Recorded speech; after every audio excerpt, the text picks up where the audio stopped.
أعوذ بالله السميع العليم من الشيطان الرجيم. بسم الله الرحمن الرحيم، والحمد لله رب العالمين، وصلى الله على محمد وآله الطيبين الطاهرين.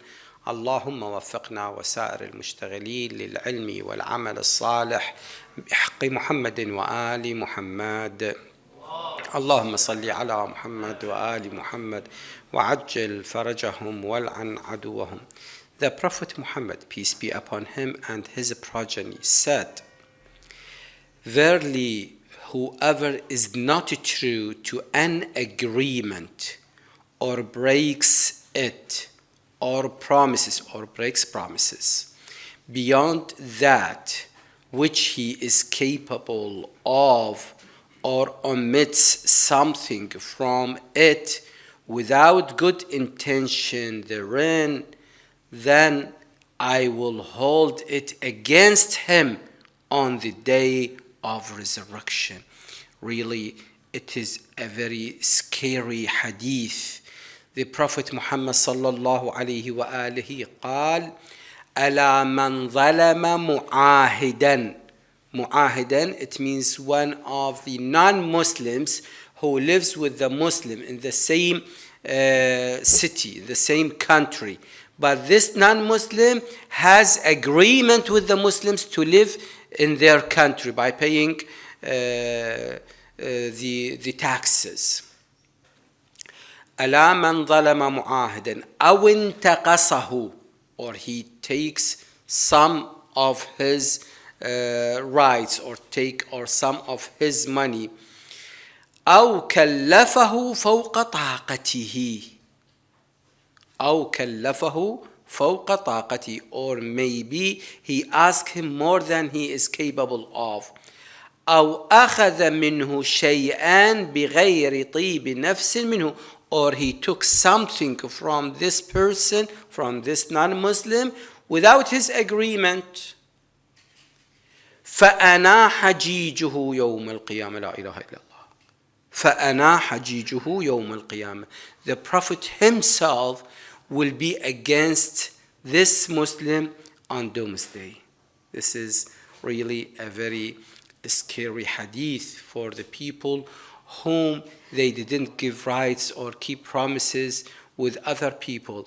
Nowadays, people whom they live in Europe, just like Iraqi people whom they live in Europe, what they did, they took money from the government as for their helping, because they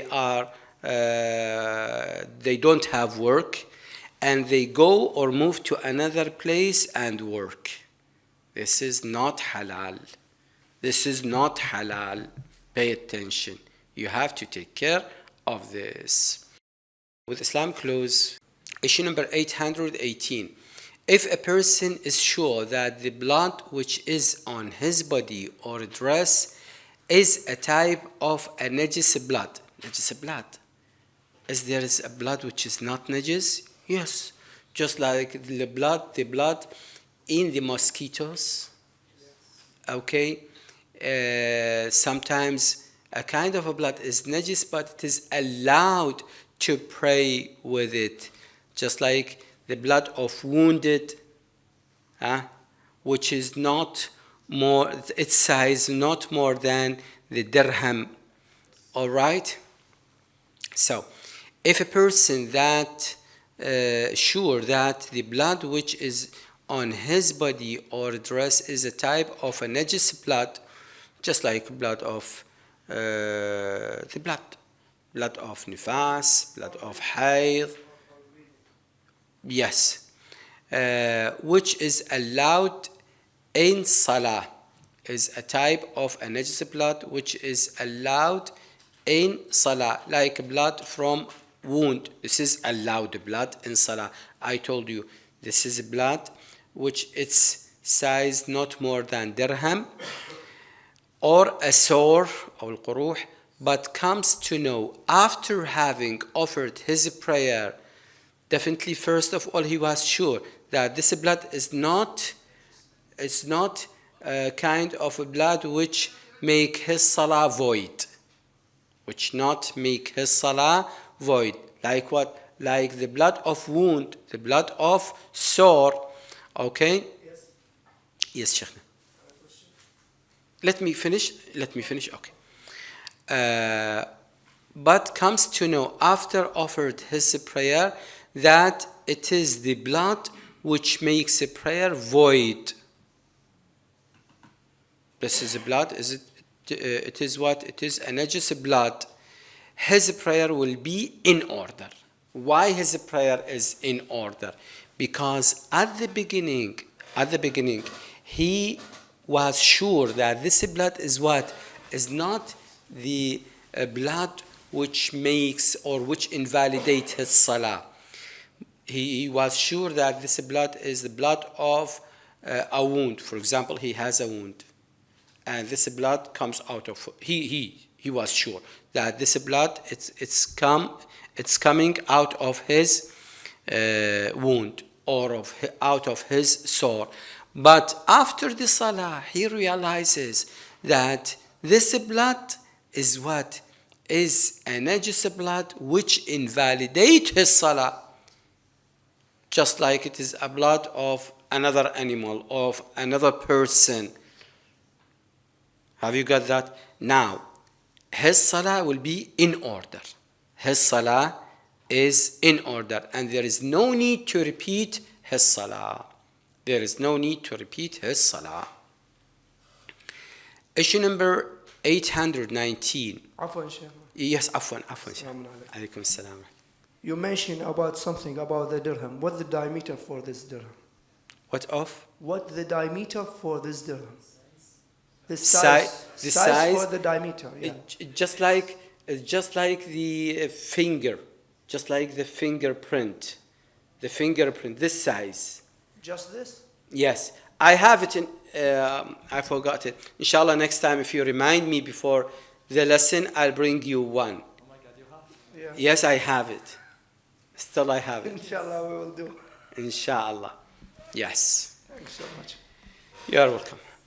If a person forgets that a particular thing is mutanajjis, he knows before that this thing is mutanajjis, but later on he forgets that this thing is what is mutanajjis, and his what body or dress touches that thing.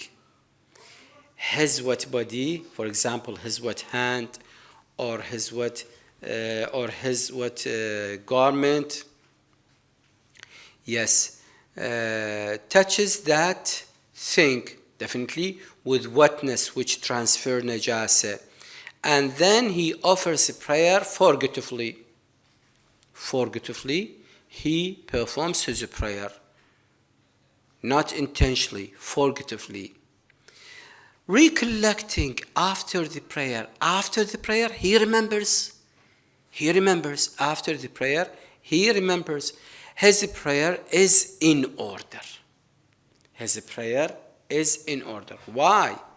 Shaykhana, his hand becomes mutanajjis, or his dress becomes mutanajjis, and it is not allowed for his hand or his dress to become mutanajjis in salah. So what is the solution?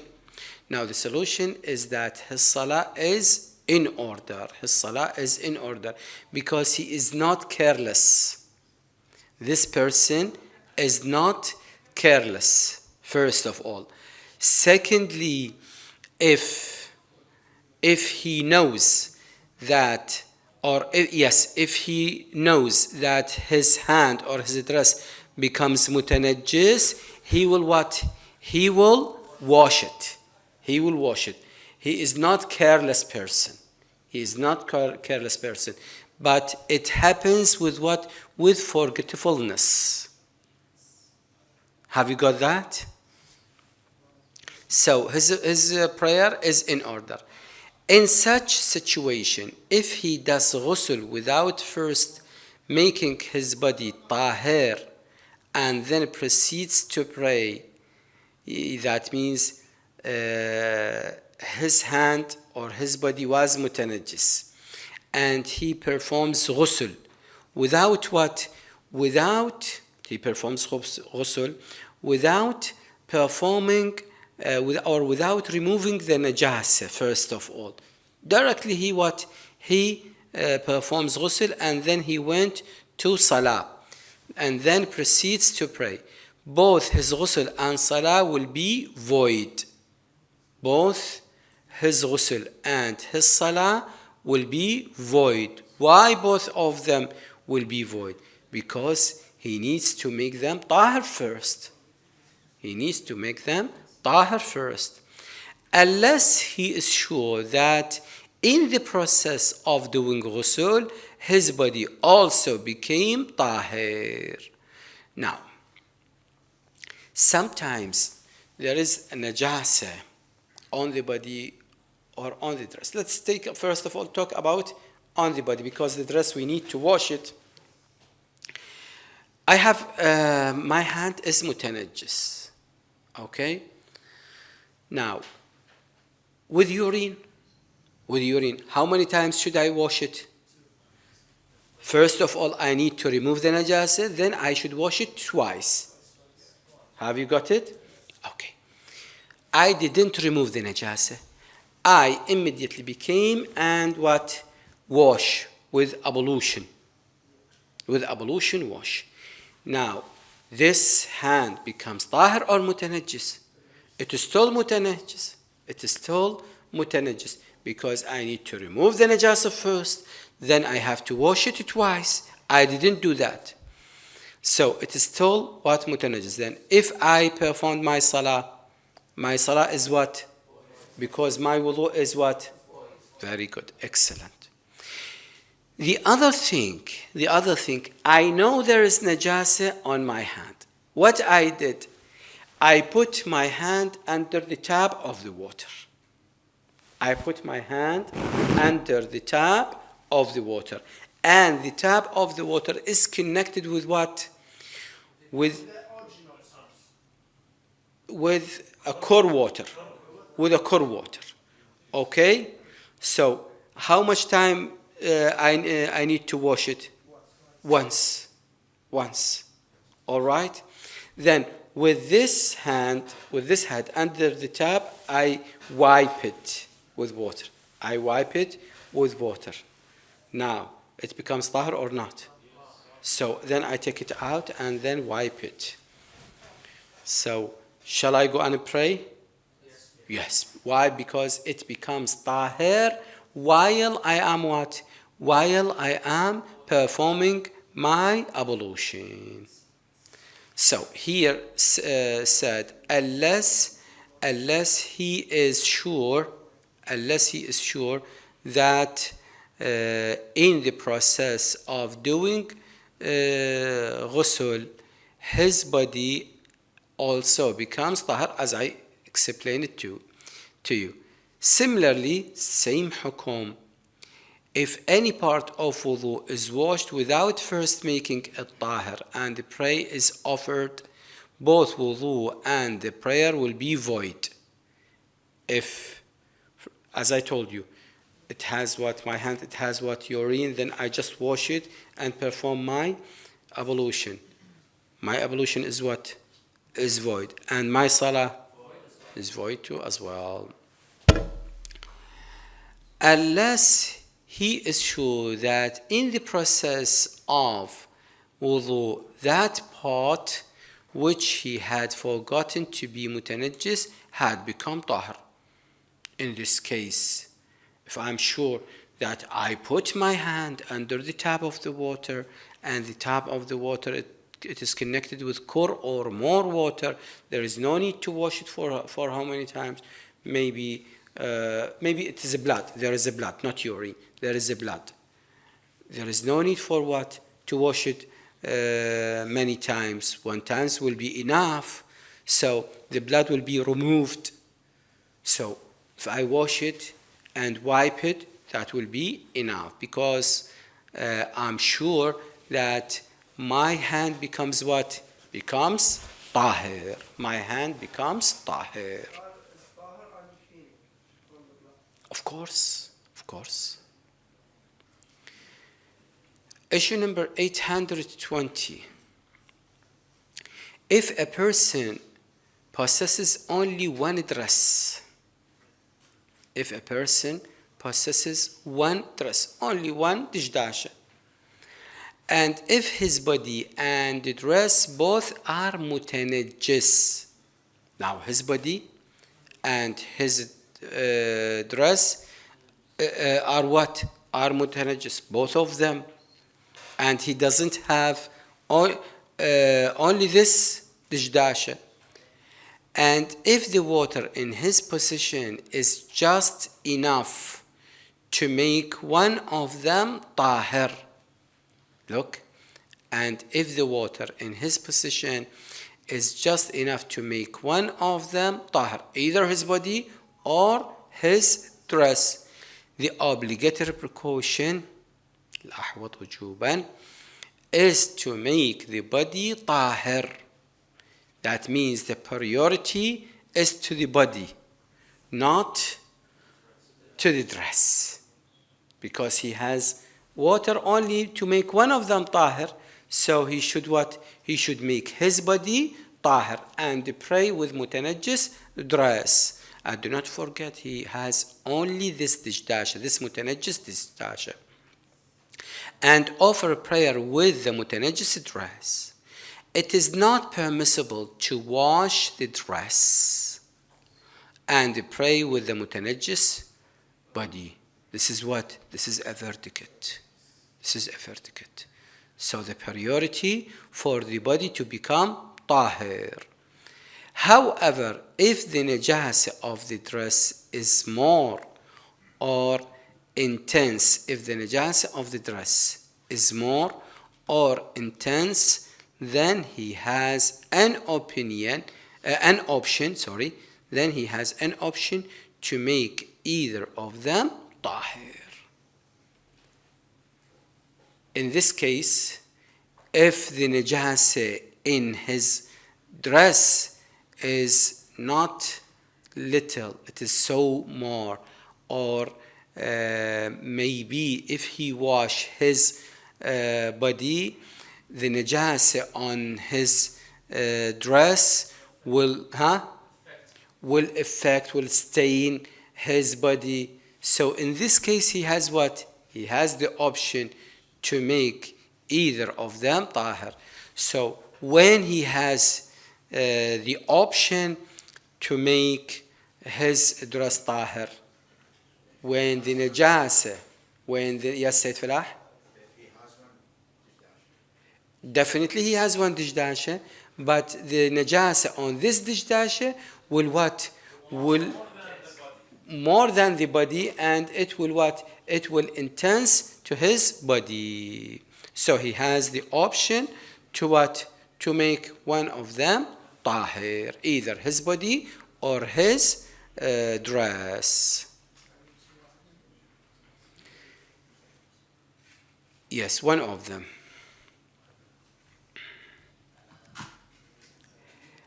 Issue number 821. A person who does not have any dress other than a متنجس one. So he has only متنجس dress, no more. Should offer a prayer with that متنجس dress. So it is not an excuse for him to pray naked. He should wear this متنجس dress and what? And pray. Why? Because he doesn't have anything else to cover his private part unless this متنجس dress. And his prayer will be what? And his prayer will be in order.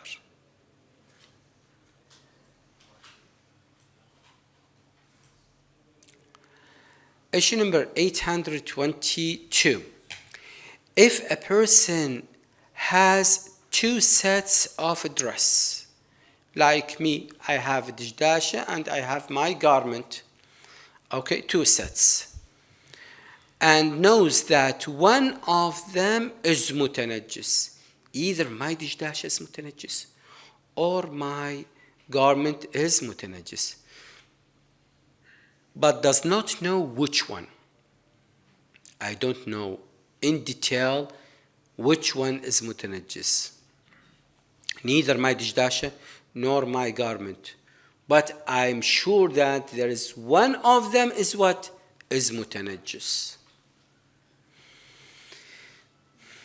And has sufficient time at his disposal. But I have time. He should offer prayer with each one of them. Pay attention. When Sayyid Sistani mentioned that he has sufficient time at his disposal, that doesn't mean I have, for example, 4 or 5 hours that maybe I am able to wash my garment or my dijdash, wash it and then make it dry and then wear it in salah. No. I have time, for example, to pray twice. That's all. Have you got that? Otherwise, if I have time to wash one of them and make it tahir, I have to do it in order to be sure that I'm praying with tahir dress. He should offer a prayer with each one of them if he does not have, if he has sufficient time at his disposal. Is it clear? For example, if he wishes to offer Dhuhr and Asr prayer, he should offer one Dhuhr. Okay? If he wishes to offer Dhuhr and Asr prayer, he should offer one Dhuhr prayer and one Asr prayer with each set. Yes, to wear, for example, my garment and to pray Dhuhr and Asr. Okay?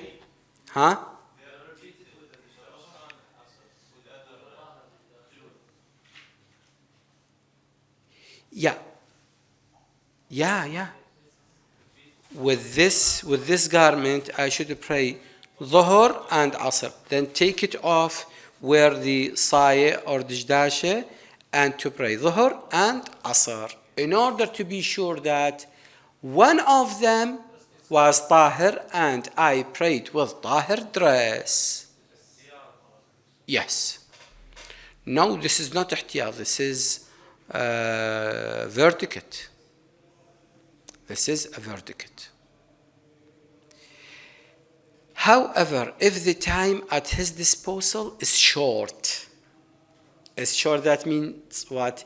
He cannot perform the 2 prayers with 2 dress. Just once. He may offer the prayer with either of them and it will be sufficient.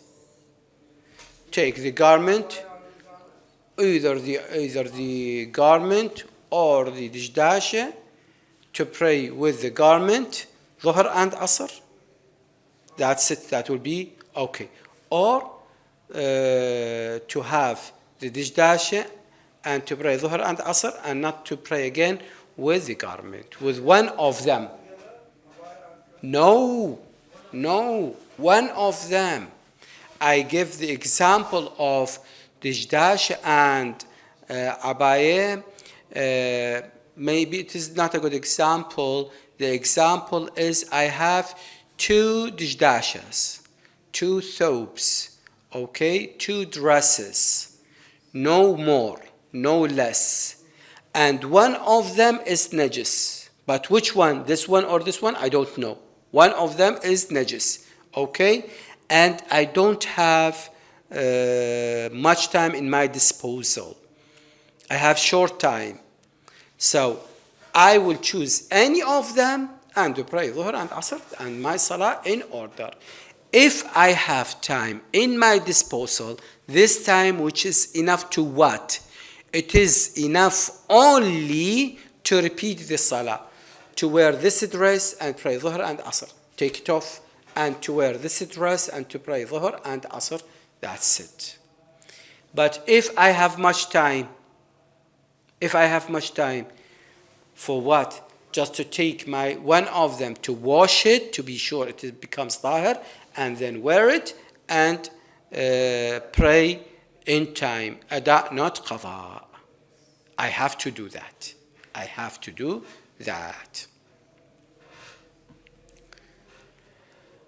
Issue number 823.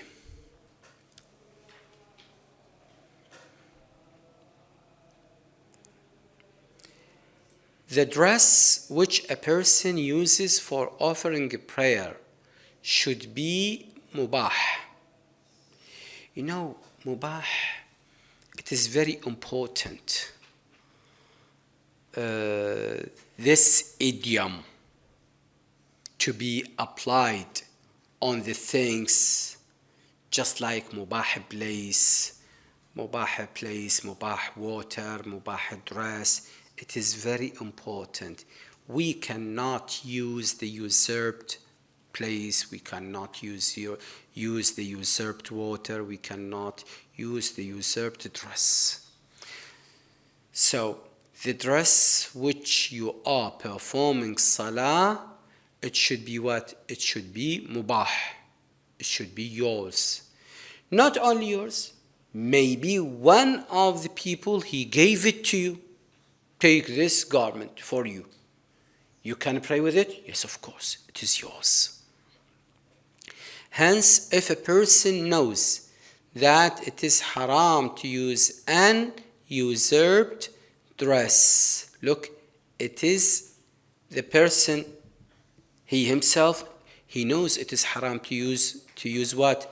A usurped dress. Or does not know the rule on account of negligence, or he doesn't know that it is haram to use what? A usurped dress in salah. But why he doesn't know? He doesn't know because of his negligence. He is muqassar.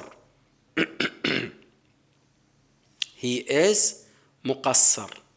I think in last week we have issue page 813. I will go over it and to tell you what about the same thing, the negligence, taqsir. This person, he can ask, he can inquire and know the answer, but he is careless. This is different from the person who is ignorant. There is a person who is ignorant. Look, so the dress which a person uses for offering prayer should be mubah. Hence, if a person knows that it is haram to use not unusurped. How it comes? Why they put here? A usurped. Yes. A usurped dress, or does not know that the rule on account of negligence and intentionally offers a prayer with the usurped dress as a precaution. This is obligatory precaution. As a precaution, his prayer would be void.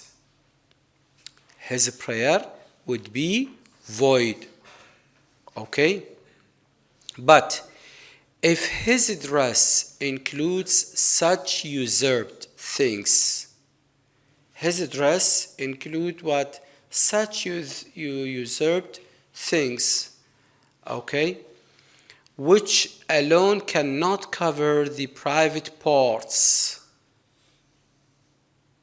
Just like what? Just like, for example, what we call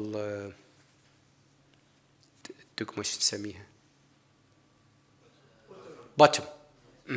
Just like the bottom.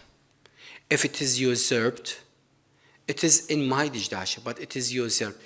By the way, if I use the bottom by itself, it covers my private parts? No. So, but if his dress includes such usurped things which alone cannot cover the private parts, or even if they can cover the private parts, he is not actually wearing them at that time. For example, a big handkerchief. A big handkerchief. فد منديل كبير. بس he is not using for covering his what?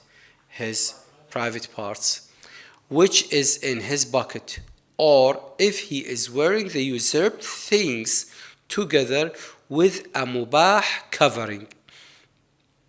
He used this usurped things with what? With mubah thing, with mubah covering. In all these cases, that means he was having his handkerchief and a usurped one, and he has a usurped button, okay, and then he has his own dress, but his dress is what? Is mubah.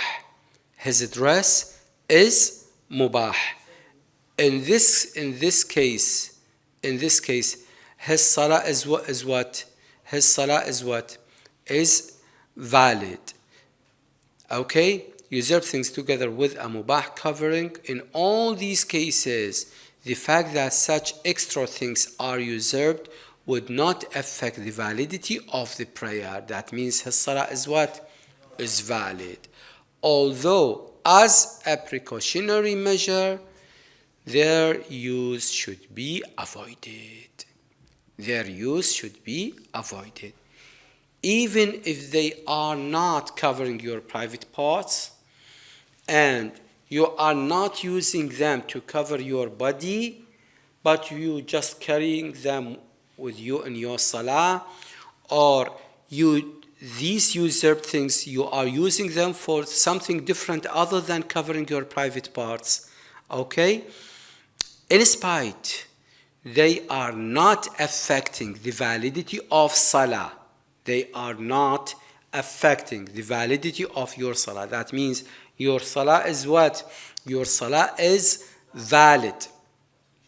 In such case, you should do what? You should avoid using them. You should avoid using them.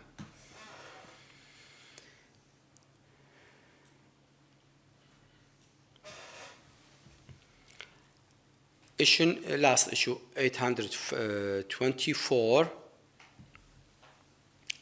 If a person knows that it is haram to wear a usurped dress, this person, he knows using usurped dress is what?